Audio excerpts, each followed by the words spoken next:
Bismillahirrahmanirrahim. Assalamualaikum warahmatullahi wabarakatuh. Alhamdulillah, alhamdulillahirabbil alamin. Wassalatu wassalamu ala asrofil anbiya'i wal mursalin sayyidina Muhammadin wa ala alihi wa sahbihi ajmain. Amma ba'd.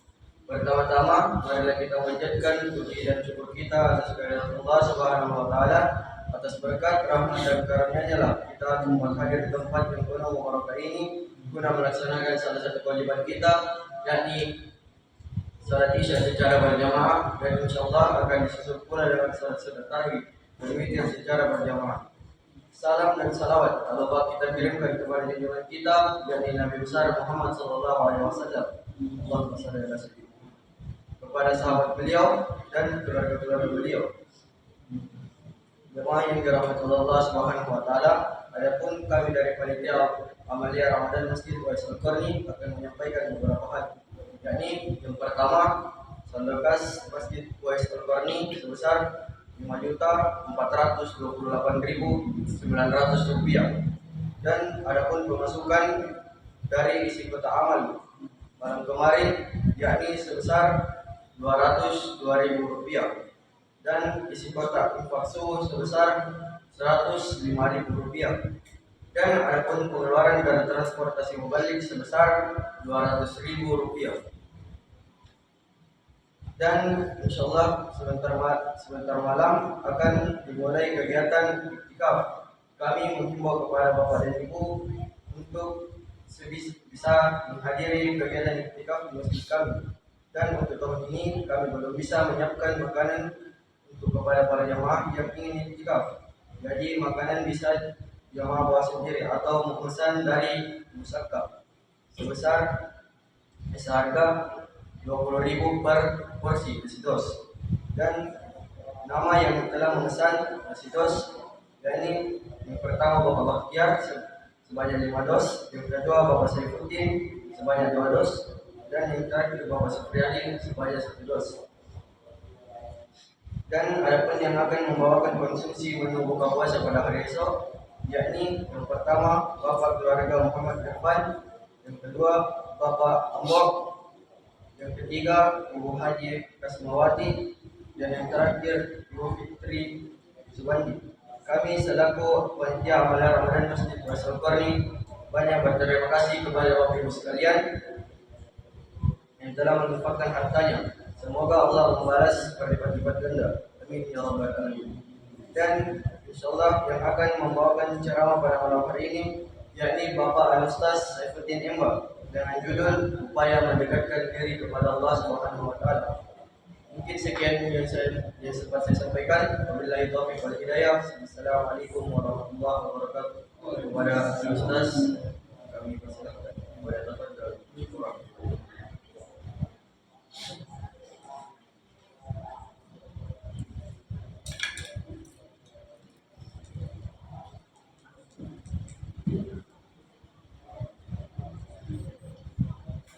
Bismillahirrahmanirrahim. Assalamualaikum warahmatullahi wabarakatuh. Waalaikumsalam. Alhamdulillah ala ihsanihi wa syukran taufiqi wa amtinani. Asyhadu an la ilaha illallah wahdahu la syarika lahu ta'ziman li sya'nihi wa asyhadu anna nabiyyana Muhammadan abduhu wa rasuluhu ad-da'i ila ridwanihi wa ala alihi wa ashabihi wa ihwanihi. Tuhan pilih rahimahullah, kita bersyukur kepada Allah Rabb kita Subhanahu wa ta'ala. Malam hari ini malam yang ke-20, malam yang paling menentukan, ayat 10, di mana Rasulullah sallallahu alaihi wasallam tadi kan mulai mengincangkan sarungnya, syidda'u bidahu wa lailahu wa ahya lailahu. Rasulullah SAW mengencangkan sarungnya biasa dari ini, tidak lagi mendatangi istrinya, hidupkan malamnya dia suka begadang tanpa ibadah, tapi hidupkan malam dengan ibadah dan membangunkan keluarganya. Dan ini dengan kesyukuran kita diberikan taufik beribadah di malam-malam yang paling menentukan. Ya, karena kita lihat manusia secara umum mulai perhatiannya kepada hal-hal yang ya bukan termasuk ibadah inti Ramadan, persiapan ya yang bersifat remeh dalam pandangan agama, persiapan lebaran, kue, masalah perjalanan safar pulang kampung, manusia boleh sibuk dengan itu. Ya, semua kita semua harus dikembangkan untuk menggapai ya, suatu malam yang lebih baik daripada 83 tahun. Jadi ini istimewa kita yang kadang tidak sadari. Ya, anak sekalian, kalau ada pertanyaan, kenapa orang Islam kamu paling benar? Kita katakan, apakah dalam agama kalian ada mulai menentukan? Ya, karena ada sebagian sana ya semua agama sama, tidak sama. Dan alasan kita, ya kita 2 tahun dapat dari sekedar itu masa ibadahnya lebih baik daripada kaumnya Nabi Nuh yang 10 tahun. Ya, 10 tahun kita, ya cuma sekali dapat, insya Allah lebih baik dari agama-agama sebelumnya. Jemaah sekalian, tema kita adalah upaya mendekatkan diri kepada Allah. Bagaimana mendekatkan diri kepada Allah Subhanahu Wa Taala? Jemaah sekalian, tentunya ini perkara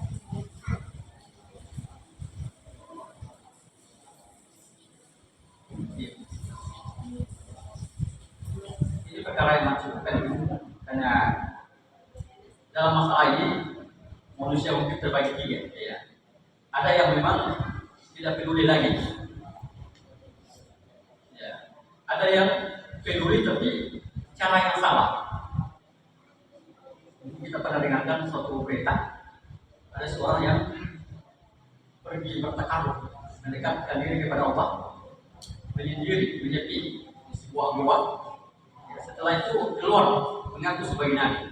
Ya, pada bulan seorang atlet. Ada juga bertakarub kepada Allah dengan ya, joget-joget berhenti ya, sampai pingsan. Ya, semua itu bentuk takarub yang keliru. Ya, dan seterusnya, ya, ada juga yang pakai sesajen dan seterusnya. Itu bentuk cara yang batil. Jauh sekalian, itu kenapa kita wajib mendekatkan diri kepada Allah? Karena kita ini hamba. Kita ada pemiliknya. Ya. Dan ketika seseorang yang lari dari pemiliknya, dia akan tersesat. Ya. Dalam istighfar itu saya beristighfar. Kita katakan di sini dikatakan aku udah ini apa? Allahumma anta rabbi la ilaha illa anta khalaqtani wa ana abduka. Engkau menciptakan saya dan saya adalah hamba. Ya. Khalaqtani wa ana abduka. Ya, senantiasa ada kesadaran bahwa kita adalah hamba, ada pemiliknya. Dan ini sudah perjanjian kita. Ya, kita sudah tahu bahwa situ diciptakan roh. Ya, kita kan ya ada satu kalimat Allah bilang itu. Ya, qalu bala syahidnya, apakah engkau bersedia menjadikan saya sebagai Tuhan sesamamu? Ya, qalu bala syahid bersedia jadi saksi, siap jadi hamba. Ya, itu dalam skala individu, dalam skala luas kenegaraan sosial ya kita dalam berbangsa kita sudah sepakat dengan negara kita asas ketuhanan yang Maha Esa. Ya, namun dalam beberapa aplikasinya masih ada yang kontradiksi. Beberapa tahun yang lalu kita agak kaget ketika ada suatu instansi yang dalam proses penerimaan karyawannya ada pertanyaan di agama atau Pancasila. Jadi kan aneh. Ya, karena di kita ya, sesuatu yang tidak bisa dipisahkan. Ya, 5 sila dalam Pancasila itu kan semuanya nilai agama. Tapi kenapa ada yang disahkan? Ya, di agama atau Pancasila. Ya, jadi ada yang keliru di dalam bertakabur kepada Allah Subhanahu Wa Taala. Jadi jemaah sekalian, adapun bagaimana kita mendekatkan atau takabur kepada Allah dalam hadis yang panjang diskusi dari sahabat yang mulia dalam Imam Bukhari dan Sahih diriwayatkan dari sahabat yang mulia Abu Hurairah. Dan sallallahu alaihi wasallam bersabda, "Inna Allah Ta'ala qala man adani waliyan faqad azantuhu bil harbi." Ya, ini diskusi yang panjang. Allah berfirman, barang siapa yang memusuhi waliku, wali ini ya, orang-orang yang dekat dengan Allah, ya, orang-orang yang sangat dekat dengan Allah, selalu bertekad dengan Allah. Barang siapa yang memusuhi waliku, maka kata Allah, aku mengungkap perang terhadapnya. Kemudian Allah mengatakan, tidaklah hambaku mendekatkan diri kepadaku dengan amalan yang aku paling cintai, berupa amalan-amalan wajib, pasti aku mencintainya. Kemudian dia akan terus mendekatkan diri kepadaku dengan amalan-amalan nawafil, amalan-amalan sunnah, sehingga aku terus mencintainya. Ketika aku mencintainya, kata Allah, ketika aku mencintainya, maka akulah yang mendengar pendengarannya yang dia gunakan untuk mendengar. Aku akan menjadi penglihatannya yang dia gunakan untuk melihat. Aku akan menjadi tangannya yang dia gunakan untuk berbuat. Aku akan menjadi kakinya yang dia gunakan untuk melangkah. Apabila dia minta, aku akan penuhi. Dan apabila dia minta perlindungan, aku akan melindunginya. Jadi dalam hadis ini jemaah sekalian, bentuk pertama kita takut kepada Allah dengan amal-amal wajib, ya, amal wajib. Lalu amal wajib, tentu yang pertama sekali, ya, dari sisi iman, ya, dari sisi keyakinan, ya, karena keyakinan ini itikad atau akidah landasan amalan lahiriah. Di antara amalan batin yang pertama sekali atau yang diperintahkan adalah syahadat. Kita lihat dalam Al-Quran, kata kerja yang pertama sekali dalam Al-Fatihah itu, iyyaka na'budu wa iyyaka nasta'in. Ya, ini adalah syahadat. Ya, ini yang pertama sekali kita memahami syahadat, ya, suku-sukunya dan syarat-syaratnya. Ini penting sekali karena zaman saya dulu tahun 90-an, ya, kita menasyahadat itu saja, tidak ada Tuhan selain Allah, sebatas itu. Ya, padahal kalau kita mengkaji dengan dalam, nah, itu ternyata ada hukumnya, ada syarat-syaratnya, dan ada pembatalan-pembatalannya. Kemudian jemaah sekalian juga senantiasa kalau kita, ya, ada amalan batin yang terkoneksi dengan Allah kita, ya, dan namanya al-mahabbah, kecintaan, cinta kepada Allah Rasulnya dan turunannya orang saleh. Ada namanya ar-raja, harapan yang mendalam terhadap ketaatan kita. Nah, ini penting. Saja kita tidak tahan berdiri menghadap Allah, karena mungkin hati kita tidak mengharapkan apa-apa dari bacaan imam kita, dari bacaan sholat kita. Bisa jadi seperti itu. Kenapa? Karena kami sendiri pernah menyaksikan, ya, ada seseorang itu, kumpulan manusia bisa tahan 2 atau 3 jam berdiri. Kenapa? Ada harapan yang mendalam bisa mendapatkan 1 paket bansos, ya, atau punya subsidi. Ya, mereka tahan berdiri. Kita mungkin tidak bisa tahan berdiri karena hati kita kosong, tidak ada diharapkan hati kita, tidak tertarik dengan nilai sebuah pahala. Ya. Juga, ya, ada malam batin yang lainnya namanya takut. Ya, andai kata orang-orang yang bermasalah dengan KPK selalu ada rasa haus dalam hatinya, itu KPK ini dibuatkan. Ya, dosa itu bisa diminimalisir. Kemudian ada yang lainnya amalan batin, ada namanya muraqabah, senantiasa merasa diawasi oleh Allah. Ada namanya muhasabah, ya, selalu introspeksi diri kita, seorang hamba, umur yang terbatas dengan perjalanan hidup yang sangat berat nanti setelah kematian. Ada namanya mujahadah yang kesungguhan, ya, itu amalan batin. Ya, dan Allah mengatakan bahwa tidak jahadu fi lana ya'lamu subulana, orang-orang yang serius dalam beragama, kami akan membukakannya pintu-pintu hidayah. Jemaah sekalian, kemudian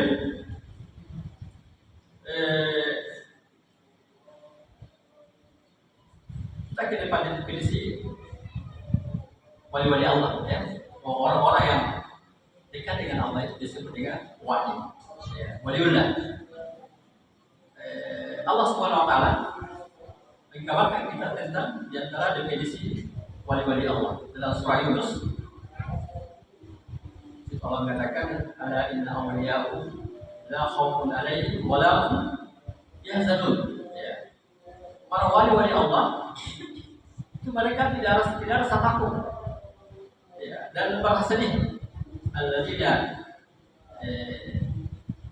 mereka orang-orang yang bertakwa. Ya.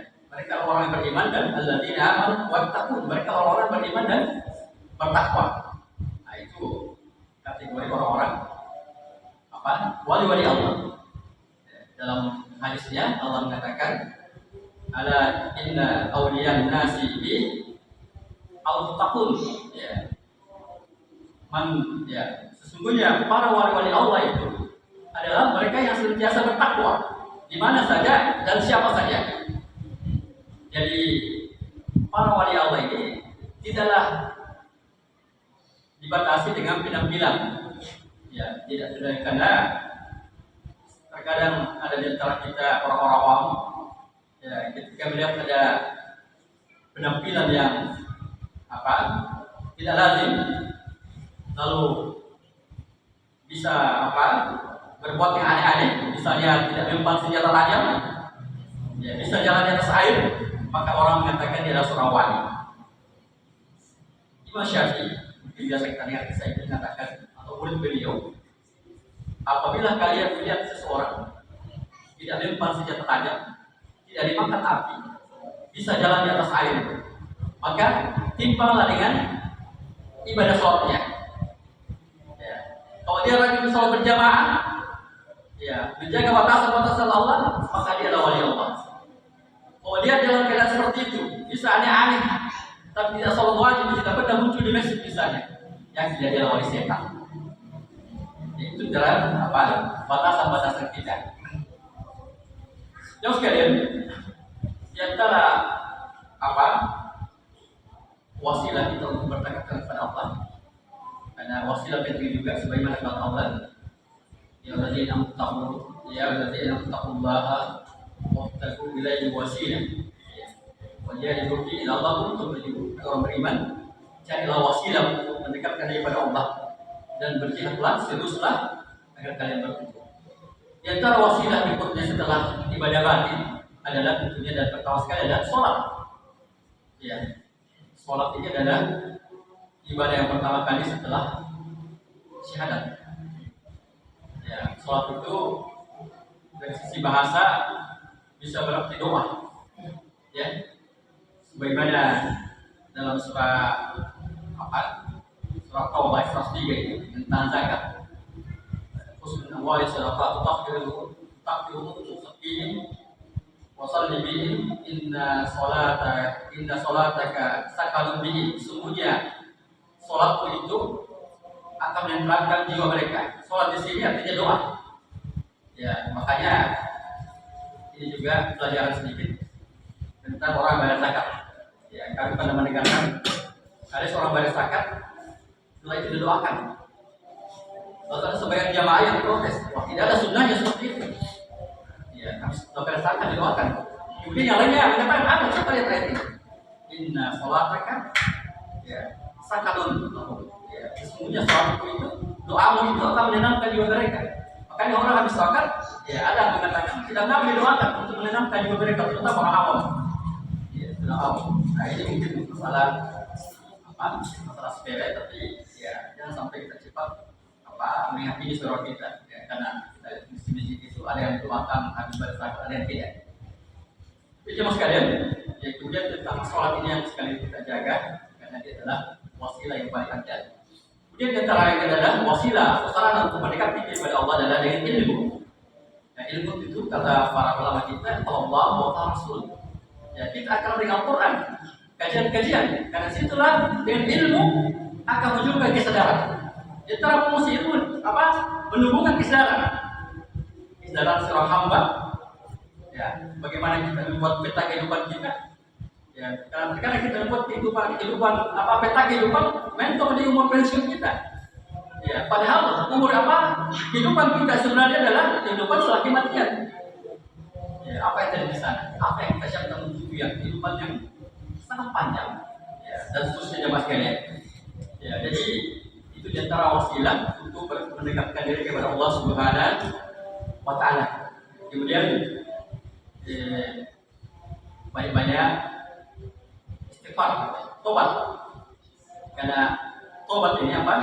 Dosa yang tidak terhapus dengan istighfar akan menjadi semacam karat, ya, akan membuat hati kita kehilangan sensitivitas, tidak sensitif terhadap namanya dosa dan pahala. Ya, makanya ya selalu itu baru tobat kita. Imam Ibnu Qayyim rahimahullah mengatakan sesungguhnya di dunia ini ada tiga sungai. Maka siapa yang tidak masuk ke dalam tiga sungai tersebut, otomatis nanti masuk di sungai keempat. Dia akan dicuci di sana, ya, di neraka. Pertama adalah sungai istighfar, ya, dosa akan dihapus dari istighfar. Kedua adalah sungai amal soleh, dosa akan dihapuskan dengan amal soleh. Yang ketiga, sungai musibah, seorang akan dihapus dosanya dengan istighfar dan musibah kepadanya. Kemudian kalau dia terus mendapatkan nikmat dalam keadaan tidak melaksanakan yang tiga tadi, dia akan ya, dimasukkan ke dalam neraka untuk mencuci dosanya setelah masuk surga. Setelah ya, habis masa hukumannya baru masuk surga. Itu orang-orang yang agamanya standar syariatnya benar. Ya, jemaah sekalian, sudah kelamaan ini jemaah sekalian. Karena kita berusaha bertakwa kepada Allah dengan amalan-amalan wajib disusul dengan amalan-amalan sunnah. Kemudian dengan seperti itu kita akan menjadi wali-wali Allah. Ya, di antara janji Allah terhadap orang-orang wali-wali Allah adalah Allah mengatakan, "Nahnu awliya'ukum fil hayatid dunya wa fil akhirah." Kamilah Allah yang akan melindungi kami, menjadi pelindung kita di dunia dan di akhirat. Di dunia ini kita akan senantiasa dicontohkan hati kita untuk taat, diberikan taufik untuk beribadah, berikan kesanggupan untuk beribadah. Dan mungkin dalam masalah keduniaan juga kita akan disebutkan menjelang kematian malaikat turun membimbing kita. Ini kan jamaah sekalian, saat sekarang puncak kesakitan, puncak kelemahan adalah ketika menghadapi sekarang. Maka mustahil kita ucapkan kalimat la ilaha illallah kecuali tanpa bantuan malaikat. Itulah bentuknya kita senantiasa banyak-banyak istiqamah bertakwa kepada Allah di sisa-sisa umur kita. Jemaah sekalian, sudah cukup sekian apa yang disampaikan. Semoga diberikan taufik oleh Allah Subhanahu wa Ta'ala dalam mana yang paling menentukan. Subhanallah wa bihamdihi asyhadu an la ilaha illa anta astaghfiruka wa atubu ilaik.